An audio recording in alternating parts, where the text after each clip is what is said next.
الفنان وائل كفوري مع زوجته شانا عبود حضروا عيد ميلاد الإعلامية أنابيل أهلال لينهوا الإشاعات اللي زادت بالفترة الأخيرة حول انفصالهم، وخاصة إنه المدام كانت المرة الأولى اللي بتطلع فيها على السوشيال ميديا بعد أشهر من ولادة بنتهم كلوفي.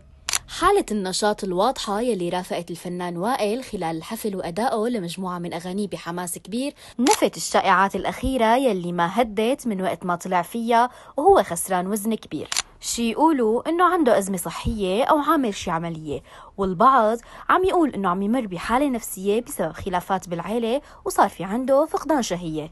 بس من جهة تانية في ناس بعد ما حضروا فيديوهات حفلة عيد الميلاد رجعوا يرجحوا فكرة إنه في مشكلة صحية عند وائل لأنه حركاته كانت مو كتير طبيعية، والمدام طول الوقت عم تحاول تمسكه أو تهديه، هو عم يغني وينسجم ويعيش اللحظة. وإنتو شو قولكم؟